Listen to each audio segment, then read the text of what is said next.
that thought, that feeling, and it was so visceral because it felt so raw around that time that I just got a kick in the peach and I'm like, all right, I'm done. I'm going to do this. That's the thing. If you wait to know, if you wait to have certainty, okay, what is my business going to be? What am I going to do exactly? Oh, where's my first client coming in? I need to have my pipeline filled for 6 months and then, my opinion, it doesn't happen. Welcome to the House of JerMar Podcast, where wellness starts within. The House of JerMar is a lifestyle brand empowering women to live all in interior design and personal wellness. We are a destination for women ready to reimagine what is possible in their homes and lives and then create it. We are honored to have you join us on our mission to empower 1 million women to live all in. I am your host, Jean Collins, and I invite you to become inspired by this week's guest. Welcome to the House of JerMar Podcast, where wellness starts within. I'm your host, Jean Collins, and this week's guest is someone who is very special to me. Pia Leichter is our guest. Pia is a certified coach, creative partner, author, and founder of Kollektiv Studio, spelled with 2 Ks. Pia is part of the reason that the House of JerMar even exists. Pia is a creative midwife partnering with visionary executives, founders, and creatives to bring brands, businesses, and dreams to life.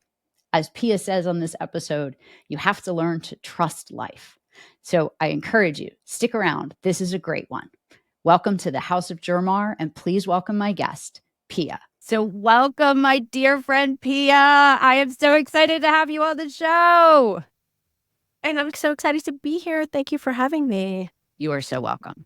So before we get into it, I want to give everybody a little bit of background about how I know you and your importance in my life, because you are such a spiritually connected person for me and such a valuable person for me. And I think the journey of how I met you is really important and inspiring for people in general. So I was going to be a guest on a podcast, and this was back in January. I was going to be a guest on a podcast, maybe the end of December I was recording. And whenever I'm a guest on a show, I will always go and listen to the last few episodes that have been posted just to see what the content's like, how the, moderator is, things like that. And you were the last episode that was posted by this podcast. And I always try to watch the video so I can see what people look like. And I watched you, and within 10 minutes of watching you, I was like, you are my person. You are my person. You are my woman. And the reason for that is I was really struggling with having an interior design business, having a book business and a speaking business, and wanting to combine them into one brand. And I couldn't see the vision of who I wanted to be, what I wanted that brand to be, what my mission was, but I knew I needed someone who had a big picture view and could help me develop a brand. And literally within 10 minutes of watching you, and I watched the whole podcast, and I got to the end, I was like, yep, she's my person. I just know it. Like, I so connected with what you said and your energy. And I reached out to you and we had a call. And once again, like, you got on the screen live, and within 5 minutes, I was like, oh yeah, she's it. Like, she is the one to help me on this journey. So podcasts are really powerful, and energy is powerful. And so I think us being able to talk about you and your business and what you do for people, I'm so happy to be able to share that, because you are just an incredible human, and I am so blessed to know you. So welcome. Thank you. Let me just say really quickly that energy is shared. The feeling is so shared. That's what's beautiful about sensing into someone's energy and spirit. You really feel them, because you're also my person. So it was such a gift when you came through and we had that call, and I was like, oh my God, this is exactly the person I want to work with, and I want to help build with, and I want to co-create with. And I want to add that you had the vision. You knew inside. You had, like, it was there. We just kind of, looked at the marble and chiseled a bit together to get it clear. We fine-tuned it. It was all with it. We pulled it out. We created a form together. But that vision was so strong within you. You're such a force of nature. You're so passionate and dedicated to your work and to helping women sort of reclaim their lives and the beauty in their lives.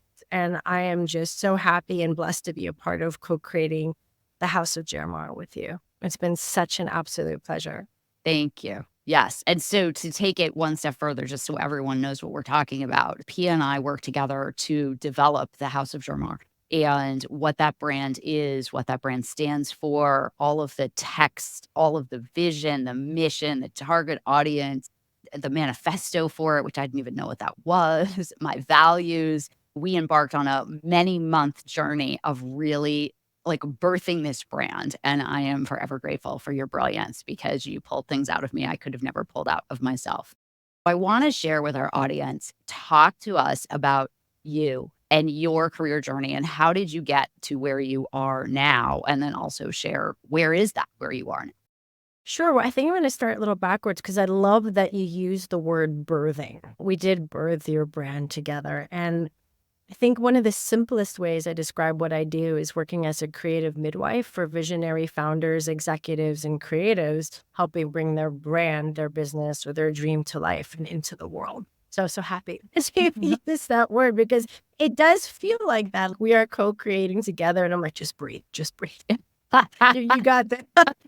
You're doing this, and it is really a joy to be able to combine coaching and creativity together to really get to the heart of the vision and the idea and what you're inviting people into, especially when you're a visionary founder like you are. You want to make a huge, and you are making a big impact, but you want to, I think the word huge, like 10x, 100x, Yes, 100x 10x.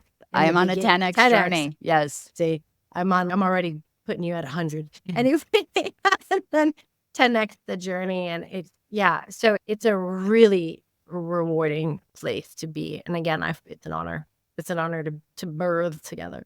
So that's the shortest summary of what I do now. I'll try to give the shorter version of my journey to here. No, your journey is fascinating. People want to hear your journey but it's because big. that's a big journey. That's the point though, because people feel stuck and they don't see how they get from A to B without recognizing there's so many little steps that happen in between where they are now and where they want to go. And a lot of times they don't even know where they want to go, but they have to see and experience from people like myself, people like you, what that path is like, because it helps keep people stay motivated and inspired to keep going on the journey.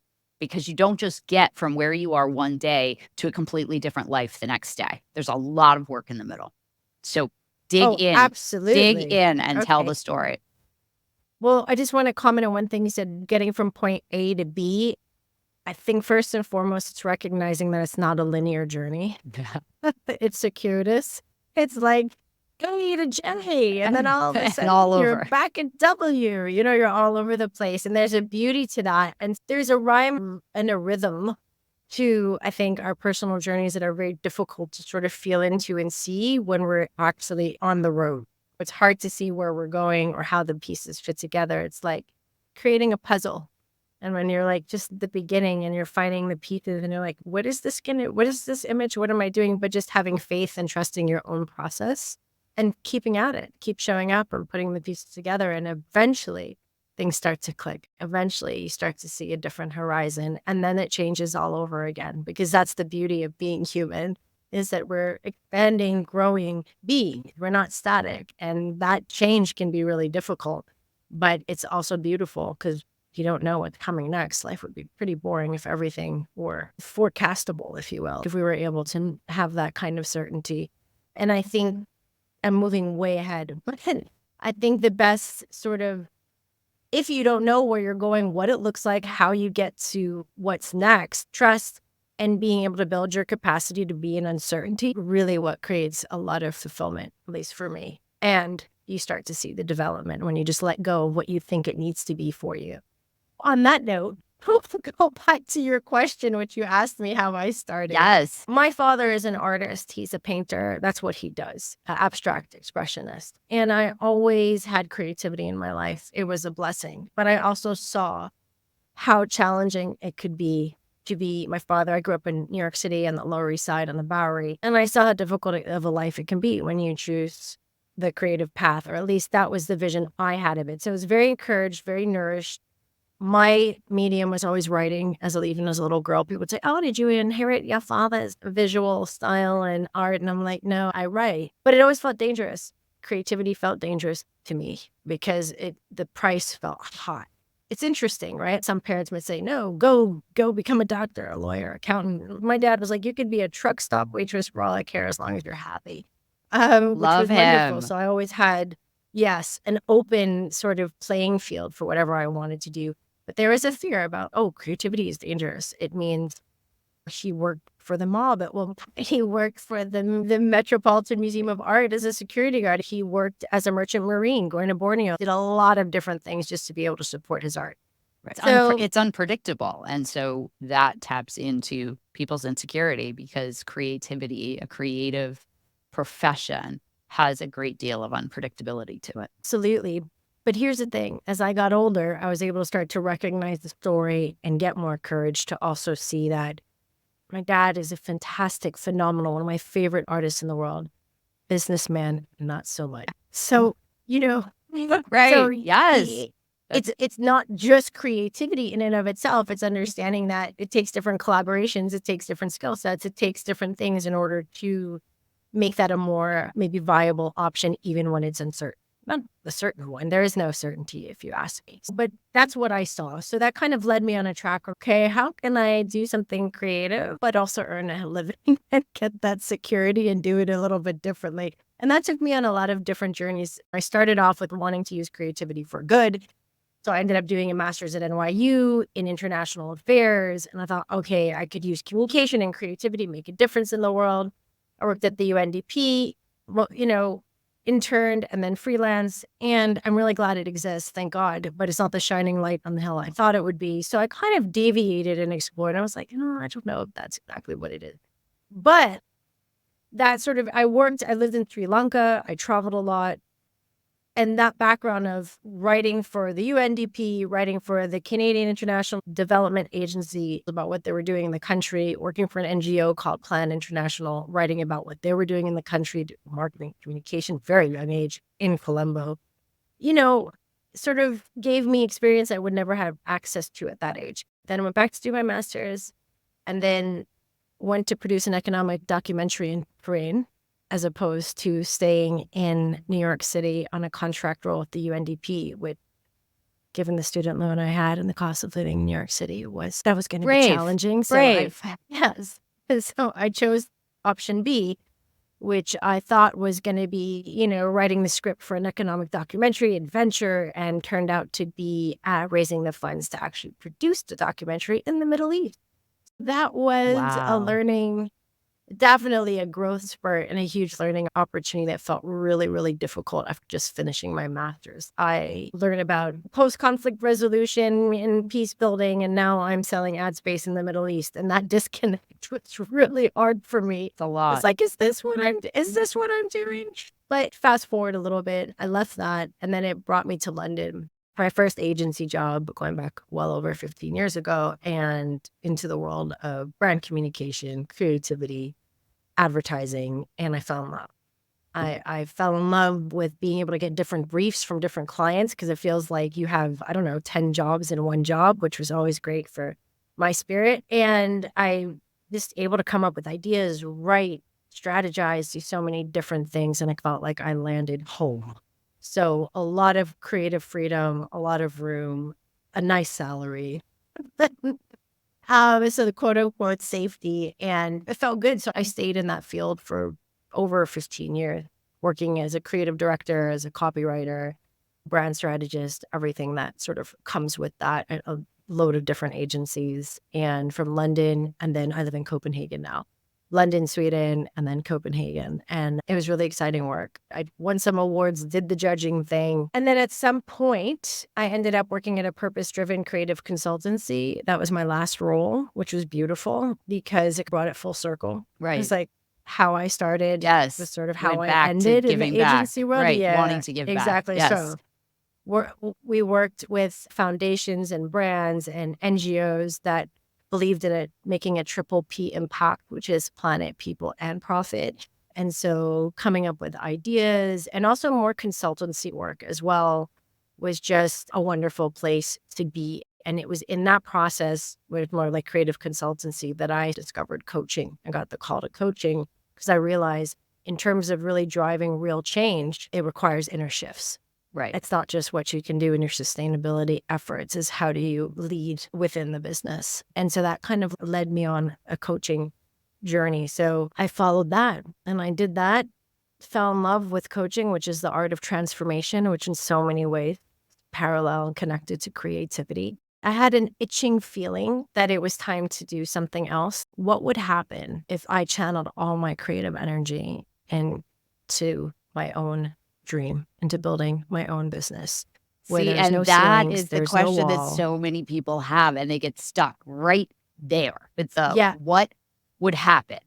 And then they think What of would all happen? the bad things that might happen. Like, I'll fail. I won't make any money. I won't be able to pay my mortgage.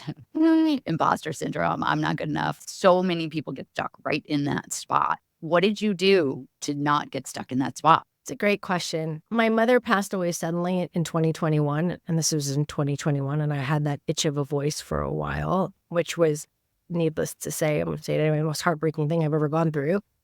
And her passing gift was a reminder that we got this one life.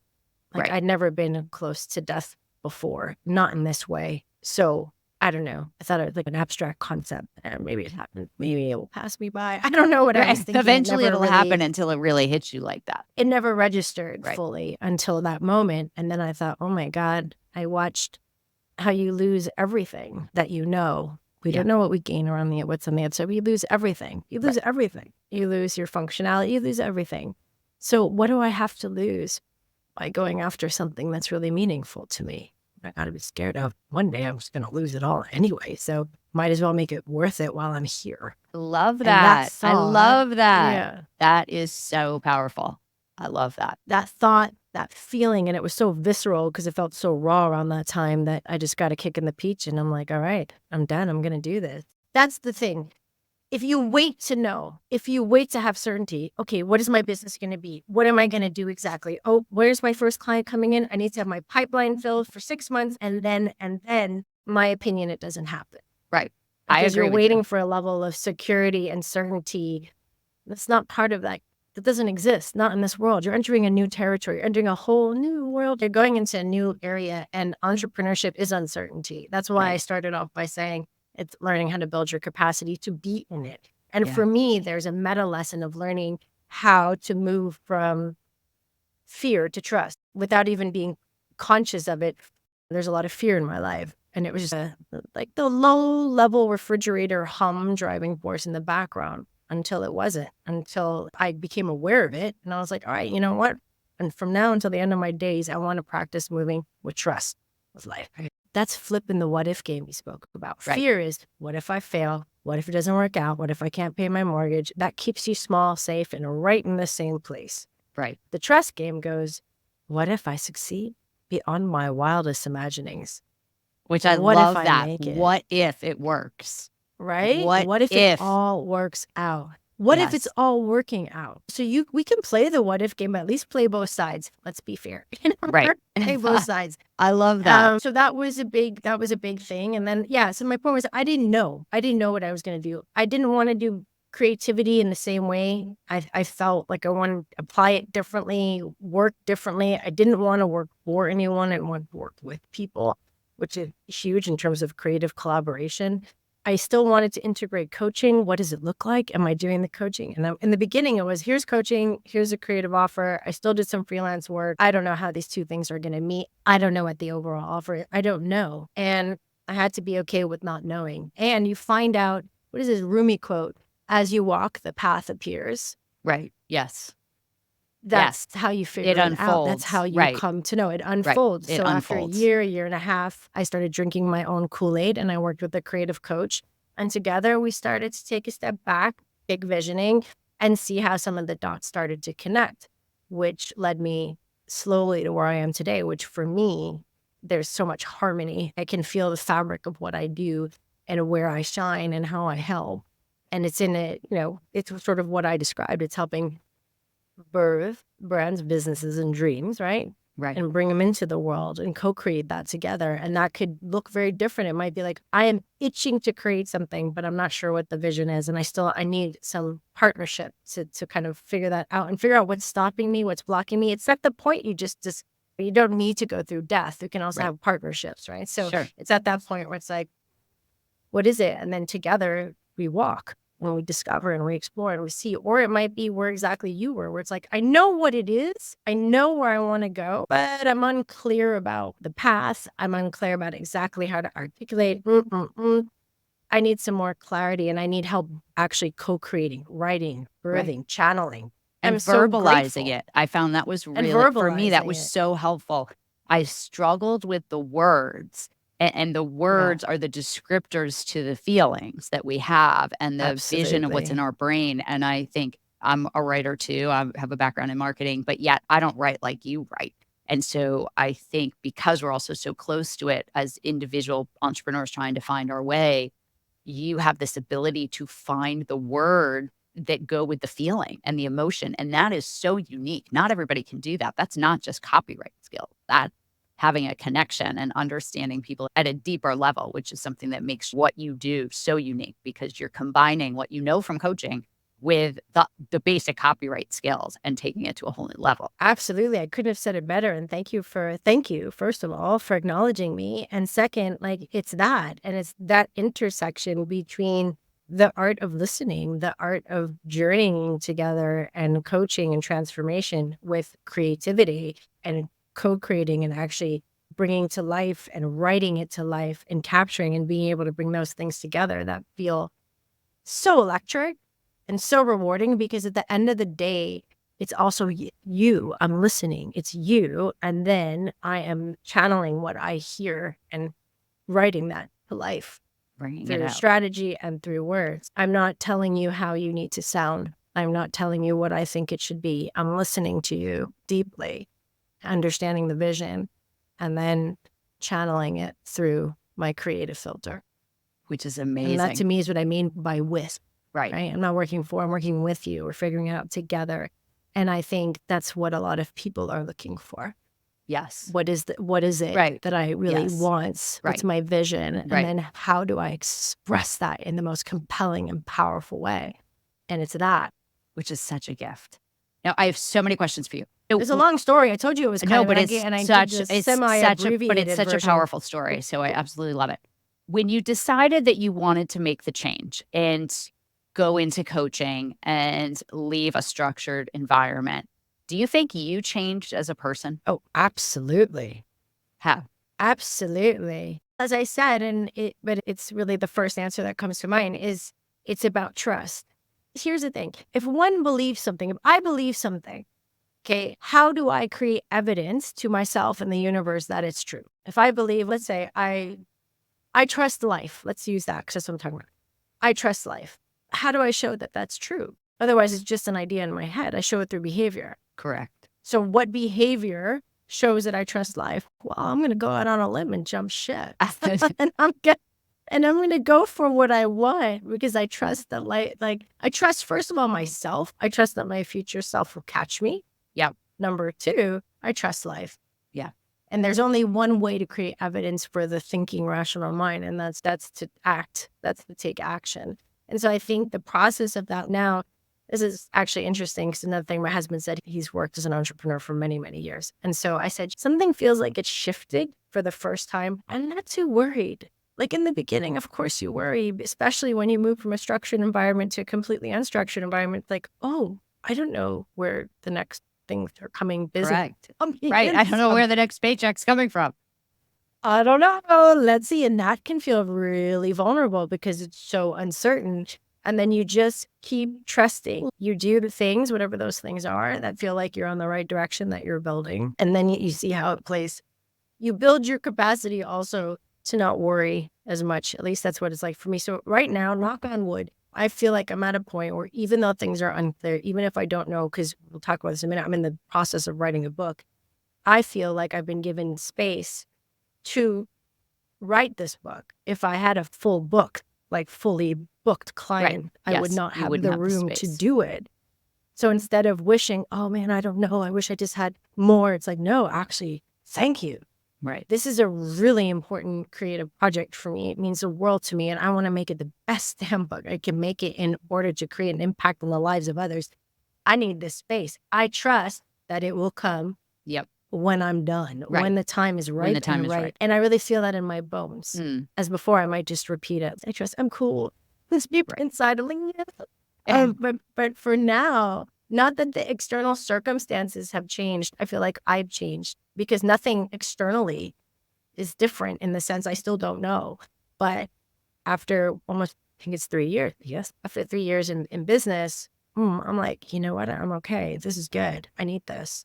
It's Right. okay. Your Gonna inner come. shift. I'll figure it out. You found the inner shift. Yes. Do you find, because I have people ask me this and I do talk about this from my experience also, do you find that your friend circle changed as you changed?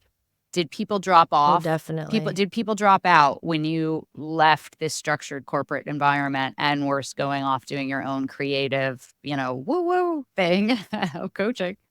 So did you lose people? And if so, how did you deal with that? Well, it's really interesting. More than leaving a structured environment, I went through some shaky days, shaky times, what I like called the wobbles. I got divorced, led me to see my therapist. It was a rough ride. Right. Okay. So job, everything was secure. I was a partner building a creative studio with 2 other partners. Work became my life. I gave it everything I had because lots of other things weren't going well. I was in a sort of not a very healthy rebound relationship, and I was just kind of running. I was moving a lot, so I didn't have to stop and feel. I don't think I felt that great about myself at that time. The more inner work I started to do, and it's like subtle shifts. It wasn't just 2021, my mom passed away and boom, I'm ready. I was doing work more than, whether it's therapy, whether it's with coaches, whether it's with different partners, when I got fired, because I got fired, it was one of the time my ego took a big hit. It was my first time, but it was the best thing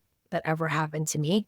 I had a moment to stop and look at my life and go, shit, I have to play 52 card pickup. Nothing's right. Yeah. I don't know. I don't know that I like my life or me begin. for that matter. Yeah, right now, I need to look at this. And so I took the Trans-Siberian. I jumped on a train, left my partner at the time, but we were about to break up. And I took 4 weeks alone traveling through China, Mongolia, and Russia. Amazing. And it was a life-shifting moment where I was reminded of my strength. I was reminded to trust life. I had a wonderful time. I had crazy adventures. And that even though I was alone, I was never really alone. And then I did a 10-day Vipassana silent retreat when I came back. I just did a lot of different things on this kind of journey. And luckily, because I was given severance, not that I was supposed to travel, but anyway. I again was given space to do that. So long story short, I'm coming to your question. It wasn't leaving a structured environment. It was making a lot of changes in my life where I felt like my self-worth was starting to increase. And I was not, I'm going to say the word tolerating. I was not tolerating. At some point when everything shifted, when I changed over time, I was like, no, I don't want, I want people who meet me where meet me halfway, show up for me fully. I don't have to bend over backward. Yeah. And do all the things because I don't necessarily feel good about where I am or myself. Right. So a lot of relationships changed around that time where I was just like, that's not what I want in my life. And then I was calling a lot of awesome people in. And that's the beauty. Look, life has changed. We changed. Relationships change. People change. That's just how, in my opinion, as someone, I'm a recovering nomad, I've moved my whole life. But that is just a part of life. It's the nature of things. Some relationships might stay, but a lot of them change. And this leaves room for new people to enter your life. If the party is full, there's no room, people are not going to come in, right? And so for everyone who left, I've had, and I'm so blessed, so many amazing people who walked into my door. And then we meet exactly, and we fertilize, we create a fertile environment for our growth. We co-create, we do a lot of different things, even my friends. And I am so grateful for it. It wouldn't have happened. That was a somewhat windy, long-winded answer to your question. But I love it because I think that is fear and what prevents another reason why people are afraid to take risk and make change and embrace change is they're losing the loss. And when you get fired, there's a loss there and you have to grieve that loss. And so you mentioned like having to do that and that. But I think embracing that and recognizing that with major change, if you're going to make some major change in your life to either who you are or who's in your social circle or what you're doing for a living, there will be loss. But there could be loss, to your point. You started out talking about your mother. There could be loss that you don't even know about, and that could be coming, and you have no control over that at all. And then so we have to be able to deal with that, but recognizing that loss, if you approach it in the right way, is allowing the universe to bring something else in, which is more what you need at that time and that stage of your life, which I think is so important. And it's okay. Like, I've lost people after I got fired that were part of my social circle. And it took me years to get to the place where now I'm like, you know what? It's okay. Thank you. You were a gift for me at that time. And thank you. And now energetically, Exactly. you don't align with what I need right now. And so I'm choosing a different social circle or even different family members that are no longer really an active part of my life. And that's okay because you served a purpose then. And I'm grateful for that. And thank you. And now I just need something different. And it's okay to say I need something different. Absolutely. I love the words you're using. I say that a lot where we're just not an energetic match. So there's Right. there's no judgment involved. There's no, Yeah. it's just we're not a match anymore. And I think there's a line that I like a lot. Rejection is redirection. And Yes. that's really what And it's that true. was. That was a solid redirect. Like, hey, honey. It was the It's smack you needed. exactly It this was is happening. the smack you needed. And it made me realize not to make the mistake of thinking that work is personal. Right. Yeah. But I won't make that mistake again. You can be very passionate about what you do. You can be fueled. You can be driven. But depends if it's your own business. It's a bit different. I think it's not personal.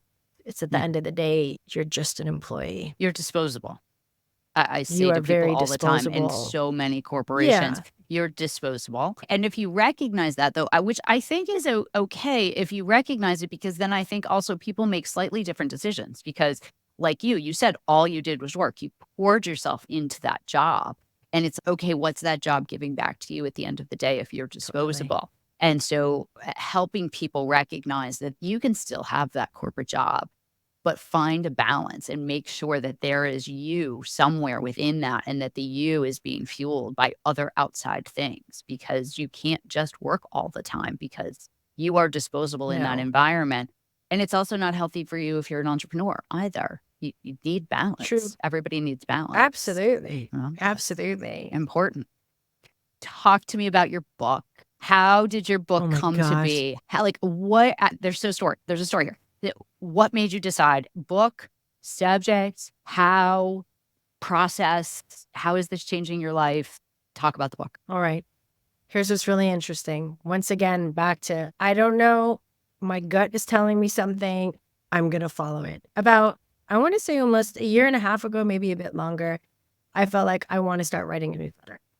I want to develop a deeper connection to people. I wanted just more long form. It's important to me. I don't know what it was, but it was just something that was like, I need to do this. So I was like, okay, I'm going to do it. Release, not being attached to the outcome or what it needed to be, just that every week I needed to show up and share in service of, right? So I created the shift, and which is helping people make the inner shifts necessary to subtly pivot and build their dream. And I really I call it more, I don't really call it a newsletter. It's a field note, if you will, from field notes as an entrepreneur and some of the experiences and shifts that I'm going through. And unbeknownst to me, all of the topics that I gravitated towards were building the foundation for the book to come. I didn't have a book in my head. I had no idea. I just knew that I was going to write a newsletter, right? Yes. So I love that. So I was like, okay. But looking back, I could see, I was starting to weave together the strands of what would become the foundation for my book could be about. Even though it wasn't clear. It wasn't linear. Right. Yeah. And so one day, the hybrid publisher, they're called Manuscripts, the Eric, which I'm sure he does, he's great. He's a professor. I think it's Georgetown. If I'm wrong, Eric, I'm sorry. He's a professor. And so one year he challenged his whole entire classroom to write a book. And then the results were amazing. And so he's all about launching authors. And then he started the company Manuscript and has been doing very well. And basically he helps launch authors. And so he reached out to me and said, have you ever thought about writing a book? And here's the thing. I think almost everyone has thought. Look, I think there's a book in everyone. Yes, I agree. Everyone. But it was the time at which he reached out to me where it just was ripe. Once again, serendipitous. I reflected about it. I had a meeting. I still wasn't sure exactly what the book was going to be about. There was some, and again, a spidey sense within me was like, this is a thing you need to do. It's what you're supposed to be doing. Yes. Say That's what yes. you're supposed to be doing. Just say yes. Just say yes. But fear came in because it's expensive. Right? It's an investment. Right. It's a big investment. It's an investment in it. Really is. It's a big investment in myself, though, as well. My future, what I'm leaving behind for others. So there are different ways of seeing it. But I remember I got really scared. Like before I signed and I did the thing, I was like, oh my God. Right. I also got scared about the pre-sale campaign. This is the beauty of going through coaching certification and all that.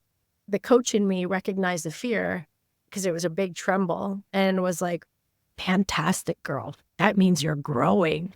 That means you're in the growth zone, baby. Love it. You're in the big leagues now, honey, because I haven't been scared like that for a long time. So I was like, you're in the big leagues now, baby. And I was like, oh, damn you. But it was true. So it was, yes, I'm in the stretch zone. Yes, all the signs are there. And fear is also a signal. There are different types of fear. But fear can also be a signal that you are on the precipice of something really big and meaningful for you.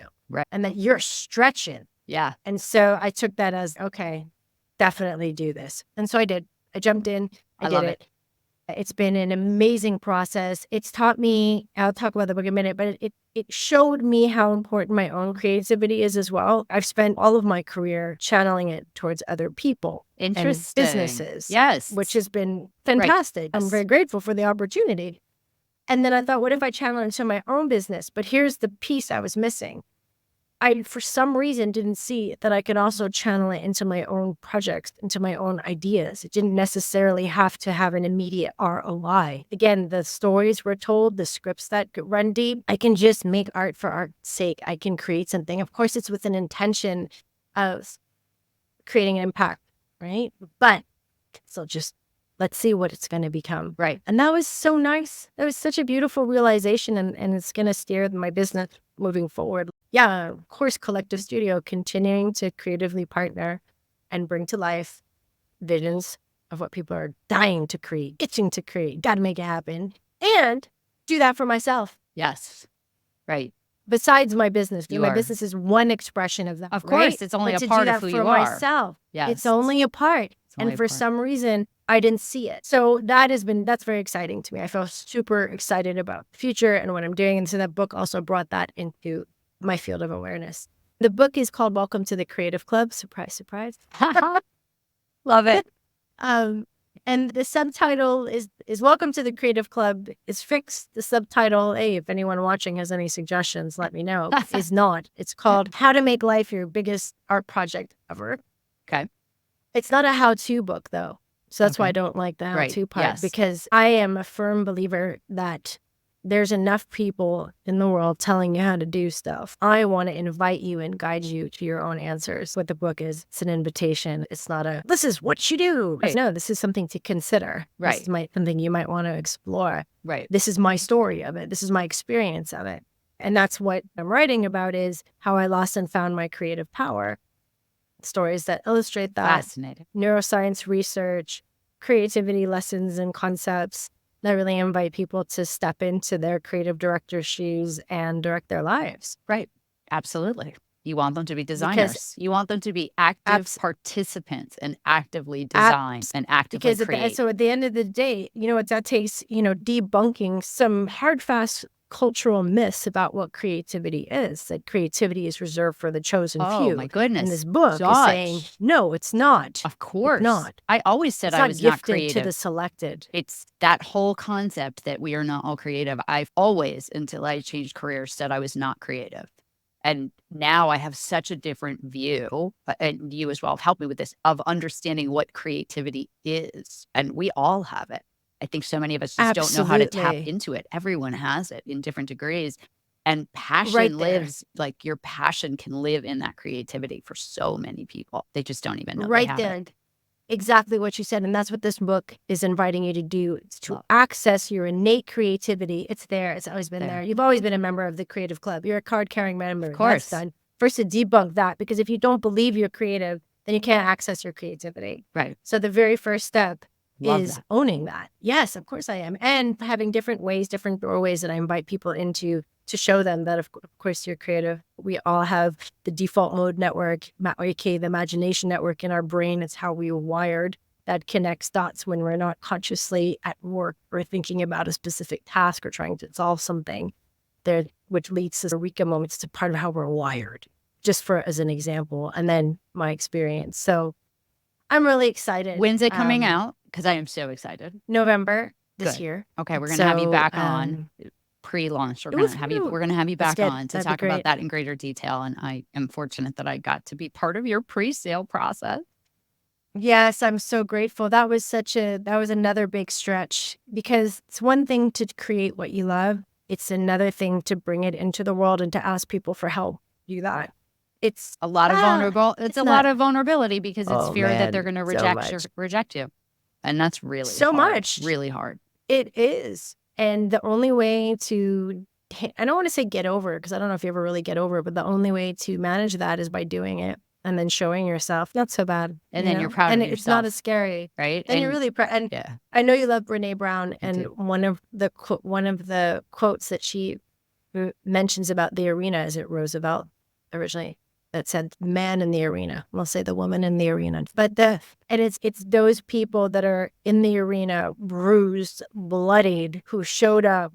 Those are the courageous ones. And oftentimes other people might really wish they were in the arena. That could lead to criticism, that could lead to many things. But knowing that you're in the arena, doing what you're most passionate about, what you're being called to do and to create and to share the magic that is within you, not to die with it inside you, is so important and valuable. And it made me, because I was on the arena, but I was leaning on the side. You're not all in. Without realizing You're like, I'm in the building. I'm in the building. I'm chilling, No. And then writing this book and asking, more than writing the book, because I do that in the quiet of my home, but having to go out and ask people, hey, I'm doing this thing. I really need your support. I felt like I moved further into the center, like further, not even in the center, I don't know where the center is, but further into the arena. And then I was able to see other people that are in there, a lot of people being vulnerable and have even more compassion and want to be even more generous, to be like, you're in the arena, how can I help you? Like, you're deep in, because it can be a lonely and it can be a challenging and vulnerable place to be, and exciting and passionate. It's all the thing. Yeah. But it just made me want to support people out there, giving it their all, sharing, creating, showing up, being seen, being raw, sharing their story, and just made me want to support them even more. I love that. I really felt it. I love that. I can't wait for your book to come out. All right. So before we're done, I have 2 questions at the end, but I have one other question for you, because this is something that you would ask me. Where are you in 6 months? Where do you want to be? In 6 months? This isn't even a 10X. This is in 6 months. Like, what's the vision? What's the dream? Where are we going? Okay, the vision is, in 6 months, my book is on the bestsellers list. Yes, I love it. And fuck it. Absolutely. And I am doing book tours. I'd love to do book tours. So I'm doing book tours, because even though the book is out in November, then it's on Amazon first, and then there's holidays. And so probably it's going to be pushed forward in select states in America, and then also in Europe, where I'm based right now, in select cities. And I am meeting amazing people, and through meeting wonderful, creative, amazing people, new creative collaborations and opportunities are presenting themselves that I never even could have imagined possible. The things you don't even know, I can't even think of until they're in front of you. The things I don't know, but I know that it's through going out there, because that's also challenging. I'm going to speak. I'd love to speak at different bookstores, or different places that are not bookstores. I don't know, something creative doesn't have to be a bookstore. And again, I'm asking people for help. Do you have a local bookstore? Do you know anyone? And again, I have to step out deeper into the arena again when the book launches, reviews and tours and talks. And part of me feels scared and also very excited. So it's like that nerve-sighted, as the nerve-sighted, funny Frankenstein word, but that's what they call it at manuscripts, when you're like nervous and excited, and seeing all the different shapes that could take. Just, keep attracting amazing, energetic, fit clients like yourself. It was just such a beautiful process. So also being able to work with visionary founders, creatives, executives, looking to create an impact through their creations and being a part of that, because that brings me so much joy. And you're so So talented. to continue to do that. Yes, Yeah, and you're so thank good at you. that. You are so good at attracting the right people to you that are in the right space to really be able to work on that co-creation. Because as you say, what you do from your coaching business perspective outside of the book is very collaborative. It's not like I just produce this stuff and sit back and wait for you to create it. There was homework, like serious hours and hours of homework every week. And you held me so accountable for that. And that, I think, is the coaching side of you, of having parameters, be very well defined on what we're doing, what are our expectations, what are our goals, and holding me accountable for doing my part, because you are creating my dream and I can't just sit back. I have to actively participate in that creation. And it was an experience. And that's why it's yours. Great. It was such a unique experience, I will say, and I've hired a lot of coaches. And I love that you mentioned that you have had coaches in the past and have coaches, because I think even people who are coaches find such value in having other coaches to push us and expand and challenge us to grow in ways that we might not think. And I think I'm a huge proponent of hiring coaches for all kinds of things in life. So I love that you mentioned Definitely. that. Yeah, I loved that you mentioned that. I loved it. Okay, so and the other thing is, you're just before you said your success is yours. That's the beauty. Yes, we worked in partnership, but that's where all the field work comes in. It's your baby, it's your vision, you're creating it. I'm just like, creating the lush, fertile, verdant territory for you to do it, but it's yours. And that is why it's so important that you have that work, that ownership, that you're rolling up your sleeves, you're getting dirty, because at the end of the day, it's your creation.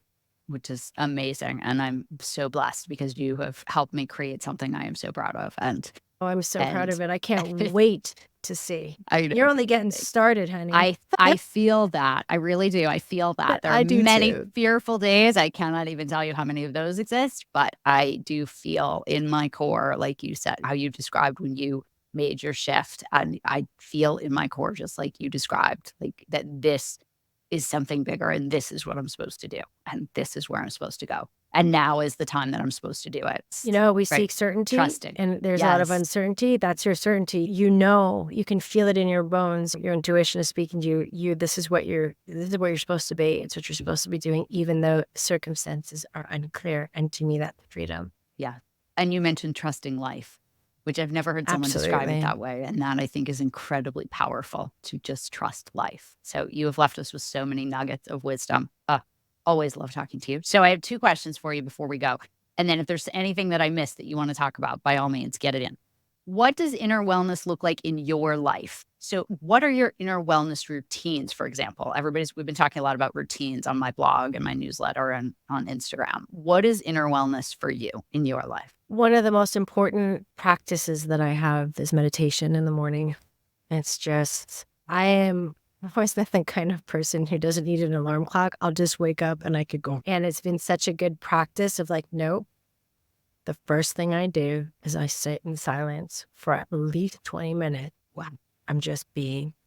Any particular type of meditation, or you really can just sit and be? I like this metaphor that I've heard. I think it was from the founder of a meditation app called Headspace. And he likens meditation, or learning how to meditate, to taming a wild horse. So when you tame a wild horse, you have a rope, and at first the rope is really long, so the horse feels like it's still free or wild, and then gets shorter and shorter and shorter and shorter. And that's like the mind, right? So when you start meditating, you might have a very guided, this is how I did it. I used guided meditation a lot because my mind was, the rope had to be long. Everywhere. So if it was, yep. If the horse has friends.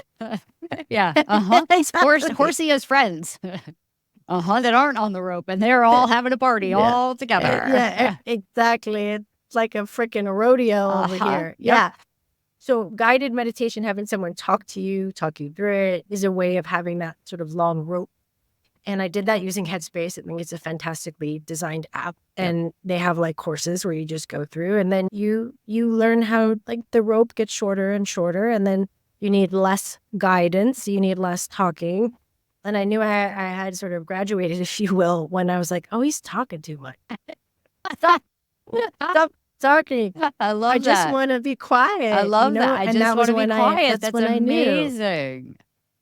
Wow. Like it took at least a year. It takes time. And I think the point is not to not have thought. That's what the mind does. That for a living. The mind thinks thoughts. So trying to resist or think that it should be a certain way, like, oh, I shouldn't think, oh man, you're going to set yourself up for some pain. No, the mind is going to think it's okay. It's more about not following the thought. Right. So thoughts pass by. Your awareness is like a blue sky and your thoughts are clouds. The blue sky is always available to you, right? So the clouds will just pass and you just watch them. Right. And some mornings I'll go like, oh man, it's cloudy. There are a lot of thoughts going on. And I'll just pay attention. I won't follow any thoughts. I'll just pay attention. Right. And that's also great because it's self-awareness. So I'm able to say, oh, my mind is really busy today. Right. Interesting. Yeah. Without following that thought either. Correct. Why is my mind busy? Nope, Correct. not doing it. Right. Just You're observing. not solving it. Right. But for me, that whole practice has been incredibly a good rewiring. I've rewired also habits of like, nope, I can slow down. That's what trust is to me, is slowing down. That's how I would practically describe what do you mean moving your trust with life? To me, that's slowing down. Growing up in New York City, moving around a lot, many other reasons, I came to feel safe in movement. I felt safe when I was moving. Sure. In the chaos. Feeling in the chaos, feeling safe in stillness, not so much. So I had to show myself that, of course, I can be safe in stillness. I can just sit. And that was a sort of a big rewiring process for me. I don't have to zippity-doo-dah the minute that I wake up in the morning to the end of the day to be safe. So I love that's it. trust. I can slow down. I can enjoy. I can do things. So that's a big, big, big one. I have that energy though. I like to say it's like air and fire. I got both. So inner wellness is also finding balance and honoring the fire in me. Like that's also what enables me to do both. So coaching and creativity. Coaching is like the air and creativity is a fire. It's when we make something. Right. We bring it, we ignite it, burn it. We're doing it. It's in the world. And to honor both parts and then to check in every day to see like, where am I? There's a nice Tao saying that says, how much effort does it take to achieve a state of that? Right? Yeah. And I think that's a question you have to ask yourself every day because your energy changes. And I'm not in a perfect state of balance, but it's starting to recognize when I'm falling a little bit too much into the fire and burning, and I need to get some air, and meditation helps me create clearing. Great analogy. I love it. I can understand it. I can see it. I can see the chaos and the fire, and then I can see the need for the air. So that is such an awesome analogy. Thank you. All right, a book. I love to recommend books. I get so many of my books from different podcasts that I watch because I watch a lot of them. What book had an impact on your inner wellness, or is a book that you think people should read? I'm going to say something. Then it would be your book, honey. No. Your book is fantastic. So if someone hasn't read your book, it's a really, and I mean this from the bottom of my heart. When you're like, oh, if you want to get to know me, read my book, and I was like, oh goodness, okay, because that's the big endeavor, but I'll do it because I want to get to know you, and I did, and it felt so personal, and I understood the struggles. I understood like exactly what you asked me at the beginning of the podcast. Like people need to hear the journey in order to relate and to also understand that, no, it's not linear. Yeah, it can be difficult. There's something wrong. It's going to look very different, and it comes with bruises and sunshine, right? And you show those beauty marks and bruises so beautifully through the book. And I just felt so connected to you after having read that and very inspired. I just wanted to shout it out because it was a joy to read. And the first thing that comes to mind is like the untethered soul, right? Mm-hmm. Like back in the day that had a huge impact on me. And then I thought, how obvious as an answer. It's not just spirit. It's not just spiritual books, there are many and there are many greats, but inner wellness, my true answer that feels like authentic to me is fiction. I love a good story. That creates a lot of inner wellness. Like for me to go to bed and get lost in a story. I love that. I love it. Yeah. So I actually would recommend fiction books. Like sometimes you can get caught in nonfiction and learning more, being more your best self. Just enjoy a good story. I love that. So that is such a good recommendation because I know I don't do enough of that. Everything is business related and self-help related. And how do I learn new skills, or magazine upon magazine of interior design stuff for the interior design business. And I only read fiction when I'm on a beach, but yet there's such a great escape to that. So I love that. It's such a good reminder. And also good writing. I love reading great writing and creative writing and getting lost in worlds and colors and scents and places and adventures. And I think it builds compassion in a way to be able to inhabit the lives of others, even if they're fictitious for a moment. And we can travel to places without needing a visa. And I don't know. Right. I think it's so enriching. And I do have a very big stack of nonfiction books, but I haven't read them. Because at night I'm like, well, you're working on your own book. It's hard to read when you're writing your own book. That's true. Very difficult. That's true. There's only so much your brain can handle at that time. If I had to recommend a couple, because I will, there's an author. She's young-ish. I really like her a lot. Her name is Anna Dorn. Okay. We'll put it in the show notes. And she's written a few books. One, it's called Exalted.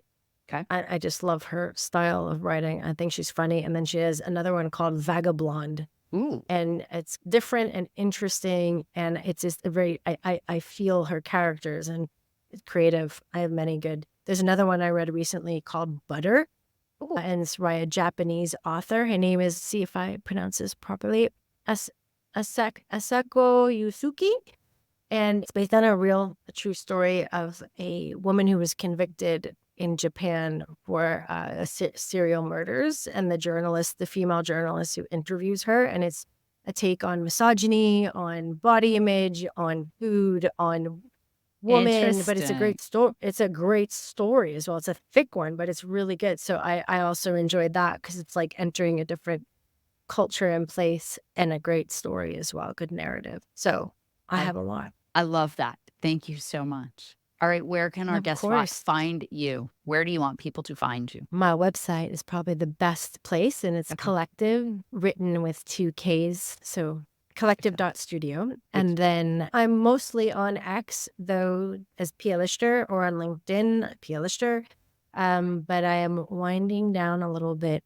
I'm slowing down as I'm focused on this book. But you're doing your newsletters. People can sign up for your newsletters because your newsletters are amazing. And I'm going to put those in the notes to go to your website specifically to sign up for your newsletters, because your newsletters are so thought-provoking and really, really interesting. So people should definitely sign up for your newsletters. Yeah, absolutely. I would love to be in. That's a nicer way of being in conversation. Yes, Correct. It's a little one-sided, but at least we get to meet every week. It's all right. And then when your book comes out, we're going to have you back. Yes, I would love to. This has been such a joy and such a pleasure to co-create in a different way. I'm actually really excited about all the ways we're going to do that in the future. It's going to be great. I can't wait. And I can't wait till you're doing a book tour in the United States and in New York. I will absolutely. Do you know what I just thought? We could do a joint book event. We could. Where we create like a theme. Yep. And our books comes at it from different angles, and then we can go to different bookstores. I love it. There you go. See? I would be honored to be a part of that with you. Me too. It would be so much fun. That would be really fun. It would be great. I would love to do that. I would too. Because there are some parallels. So yes. I'm sure we can find a nice theme and create an event around it. Yes.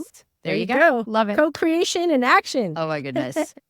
Thank you, Pia, so much. I am forever so grateful for you and your brilliance. And I am so glad that I got to share you for an hour with my audience, because you are just such a unique, special human being. And truly, you can make me cry. I'm just so grateful that I know you, and the House of JerMar exists because you have helped me bring it to life. So thank you. Thank you. And I will have you back on to talk about your book as well. So thank you.